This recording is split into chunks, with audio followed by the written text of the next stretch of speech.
तो वही एक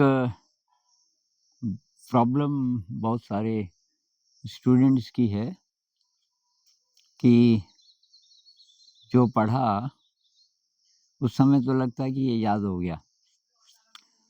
अब आप रिवाइज़ करते हो, मान लीजिए 1 महीने बाद, तो पता चलता है वो याद ही नहीं है जो पीछे पढ़ा था।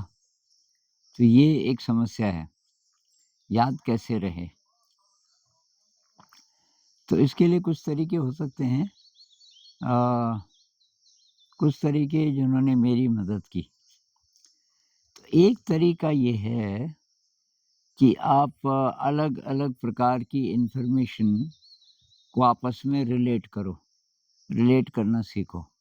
और उसमें कुछ इन्फॉर्मेशन ऐसी भी हो सकती है जो आपके सिलेबस की बाहर की हो और दूसरे सब्जेक्ट की हो, उससे कोई फ़र्क नहीं पड़ता, उससे याद रहेगा।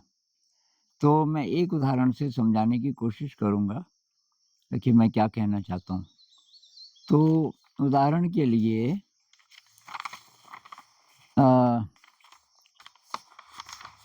5 चीज़ें हैं, आपको उनके बीच संबंध बताना है। तो एक तो है ये, केमिस्ट्री वाले समझ रहे होंगे, इसका नाम है ब्यूटाडाइन। ब्यूटाडाइन, इसमें 4 कार्बन हैं, 1, 2, 3, 4, 2 डबल बॉन्ड हैं। इस मॉलिक्यूल का नाम है ब्यूटाडाइन। अच्छा, एक और है, ये बेंजीन है, उसपे ये 2 कार्बन है इधर, इसका नाम है स्टायरीन। स्टायरीन, तो ये 2 तो हो गई केमिस्ट्री से। अब वर्ल्ड वॉर 1 कि 2, वर्ल्ड वॉर 2, वर्ल्ड वॉर 2 एक चीज़, इनको रिलेट करना है, 1, 2, 3 हो गए और ये सिंथेटिक रबर, ये हो गया 4।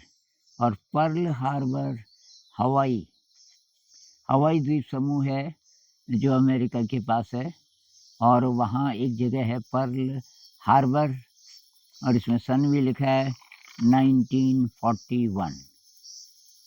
ब्यूटाडाइन, स्टायरीन, वर्ल्ड वॉर 2 और सिंथेटिक रबर और पर्ल हार्बर, हवाई।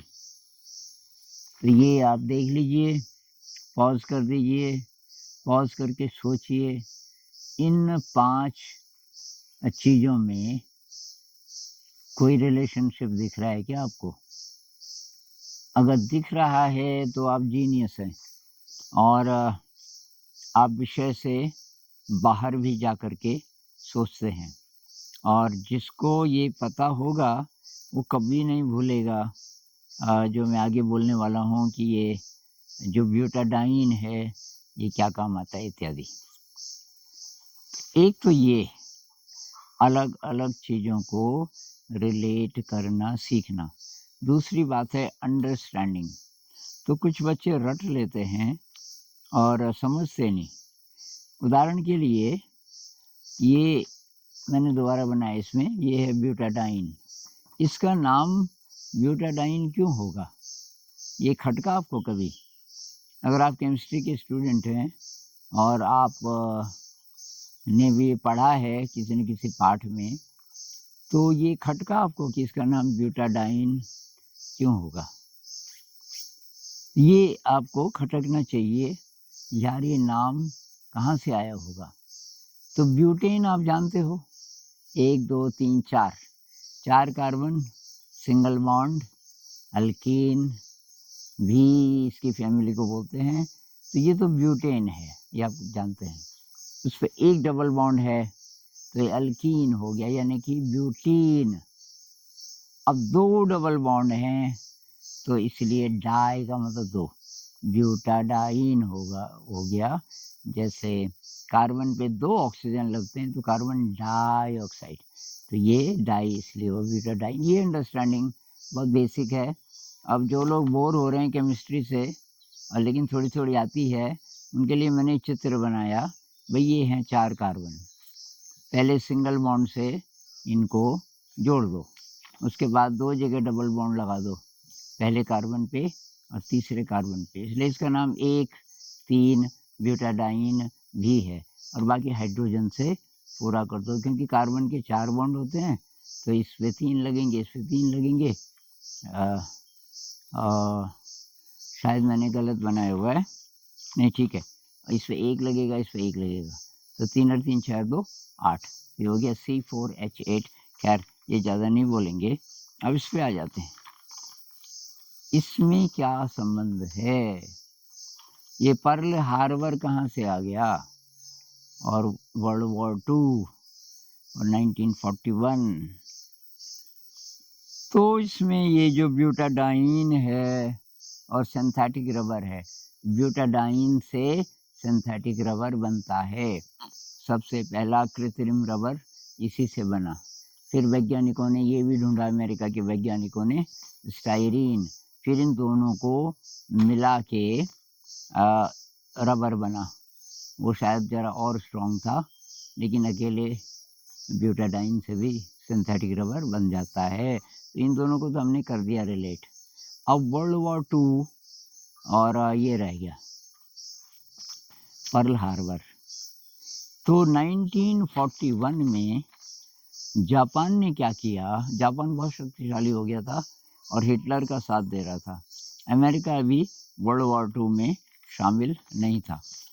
तो जापान ने क्या किया कि पर्ल हार्बर में अड्डा था अमेरिका का, वो ये जावा, सुमात्रा, बोर्नियो, ये जो भारत से थोड़ा ईस्ट की तरफ पड़ते हैं, ये वहाँ रबर बहुत ज़्यादा होता था। वहाँ से रबर इंपोर्ट करके, और प्रशांत महासागर में ये टापू है, आप मैप में देख लेना, हवाई द्वीप समूह, वहाँ इनके जहाज़ रुकते थे। तो रबर के भरे हुए बहुत सारे जहाज़ थे, और जापान ने अचानक अटैक किया, सारे जहाज़ ध्वस्त कर दिए जितने भी रबर के थे। अब अमेरिका ने सोचा कि यार रबर नहीं आया तो हमारा क्या होगा, क्योंकि युद्ध के लिए नए नए वाहन चाहिए, टैंकर चाहिए, ट्रक चाहिए वगैरह, और सबके लिए टायर चाहिए, और टायर तो रबर से ही, नेचुरल रबर से बनते थे तब तक।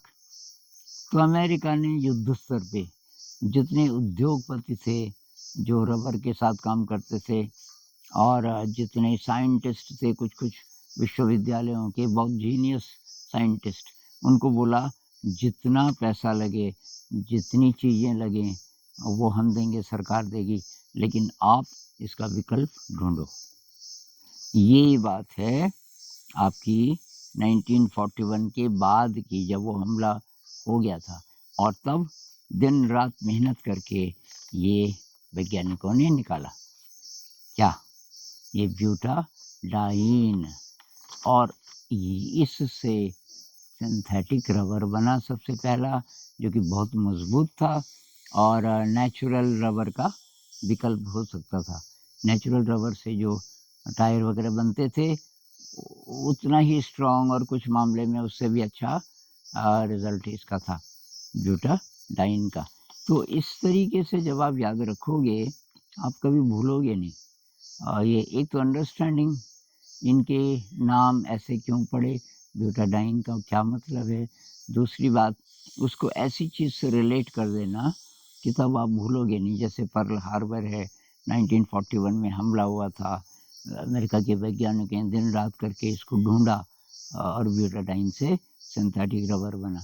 और फिर बहुत सारी और भी चीज़ें बनी, आपको पता ही होगा कि कुछ चीज़ें उससे पहले भी बन गई थी, लेकिन बहुत सारी चीज़ें इस कारण से बनी कि ये जो सफलता थी, बहुत बड़ी सफलता थी। तो ये मैं इसलिए बोल रहा हूँ कि भाई जब आप पढ़ते हो, चीज़ों को रिलेट करो एक, और अच्छी तरीके से उसको पहले अंडरस्टैंड करो।